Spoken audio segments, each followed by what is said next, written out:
जरा सोच के देखो, तुम एग्जाम हॉल में बैठे हो, टाइम एकदम तेजी से निकल रहा है, तुम मैथ के क्वेश्चन को पिछले 10 मिनट से सॉल्व कर रहे हो, तुमको लग रहा है कि अब आंसर आ जाएगा, अब आंसर आ जाएगा, लेकिन एक्चुअल में वो आंसर आता नहीं है। जहां पे तुम अपने 4 मार्क्स तो लूज करते ही हो, उसके साथ साथ मोस्ट क्रूशियल पार्ट कि तुम अपने 10 मिनट भी वहां पे लूज कर देते हो। जिस टाइम में तुम केमिस्ट्री के 2-3 क्वेश्चन सही करके 10-12 नंबर काफ़ी इजीली सिक्योर कर सकते थे। तो आज मैं तुमको यहाँ पे 3 टाइप के क्वेश्चंस बताऊंगा जिनको कि तुमको एग्जाम हॉल में बिना कुछ सोचे समझे सीधा स्किप कर देना है। सबसे पहली चीज़ तो यहाँ पे स्किप कर देने से ऐसा नहीं है कि तुम यहाँ पे डरपोक हो, ऐसा कोई टाइप का सिनेरियो है ही नहीं, क्योंकि यहाँ पे किसी को कोई फ़र्क नहीं पड़ रहा है कि तुम किस क्वेश्चन को सॉल्व कर रहे हो, किसको स्किप कर रहे हो, एज लॉन्ग एज तुम्हारा परसेंटाइल और रैंक काफ़ी अच्छा जेईई मेंस इवन एडवांस में आ जा रहा है।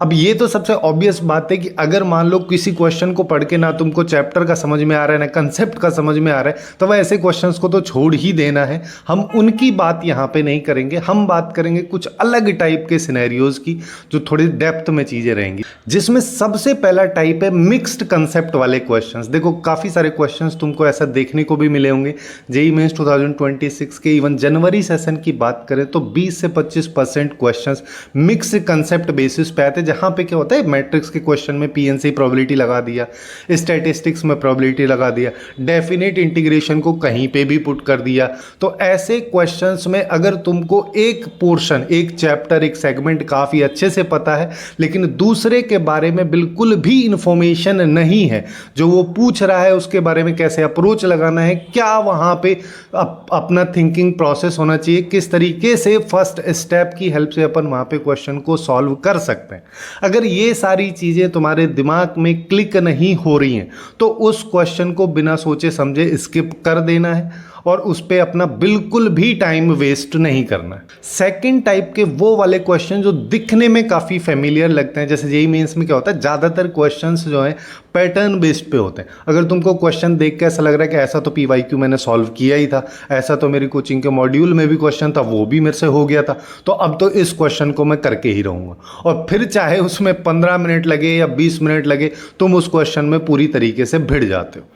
और फिर लास्ट में कहीं ना कहीं कोई कैलकुलेशन मिस्टेक हो जाती है जिसकी वजह से या तो आंसर गलत आ जाता है या फिर कोई ऐसा ही ऑप्शन आ रहा है जो चारों में से कोई है ही नहीं। तो ऐसी सिचुएशन से बचने के लिए अपने को ऐसे क्वेश्चंस को भी स्किप ही कर देना है, एटलीस्ट फर्स्ट राउंड में स्किप कर दो, जिससे कि हमारा टाइम वेस्ट ना हो, पूरे पेपर को हम काफ़ी आसानी से देख पाएं और इजी क्वेश्चंस को किसी भी हाल में ना छोड़ पाएं। लेकिन अगर तुमको लगता है कि इस क्वेश्चन की सारी स्टेप्स तुमको पता है किस तरीके से सॉल्व करना है लेकिन थोड़ा सा लेंदी हो जाएगा, तो उसको सेकेंड राउंड में तुम सॉल्व कर सकते हो। थर्ड है इंटीजर टाइप वाले क्वेश्चंस जो कि दिखने में थोड़े आसान से लगते हैं, जो चैप्टर अगर मान लो तुम प्रिपेयर करके गए उसी का कोई इंटीजर टाइप का क्वेश्चन है। अब यहाँ पे दिक्कत क्या होती है कि इसमें कोई ऑप्शन होता नहीं है, तो थोड़ी सी कैलकुलेशन मिस्टेक की वजह से तुम्हारा आंसर ही चेंज हो सकता है। अगर कहीं पे 2 मल्टीप्लाई में था, तुम उसको भूल गए तो पूरा आंसर ही गलत हो जाएगा। तो ऐसी सिचुएशन में अपने को केयरफुली ऐसे क्वेश्चंस को अटेम्प्ट करना है, अगर तुम उनको अटेम्प्ट कर रहे हो तो।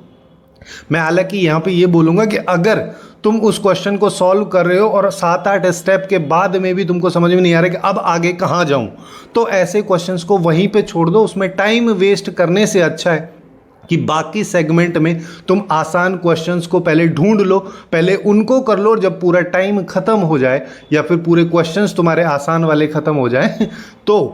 तब जाके तुम उस क्वेश्चन को वापस से रीअटेम्प्ट कर सकते हो। क्योंकि जेईई एग्ज़ाम हॉल के ये 3 घंटे बहुत ज़्यादा इंपॉर्टेंट होते हैं, ये तुम्हारी रैंक को काफ़ी अच्छा बूस्ट भी कर देंगे और काफ़ी भयंकर तरीके से गिरा भी देंगे अगर तुम टाइम को सही से मैनेज नहीं करोगे तो। और तुमको अगर जानना है कि किस तरीके से पूरे 3 घंटे को तुमको स्पेंड करना चाहिए जिससे कि तुम अपने स्कोर को बूस्ट कर सको, तो लेफ्ट में जो वीडियो दिख रही है उसको जाके चेकआउट कर लो।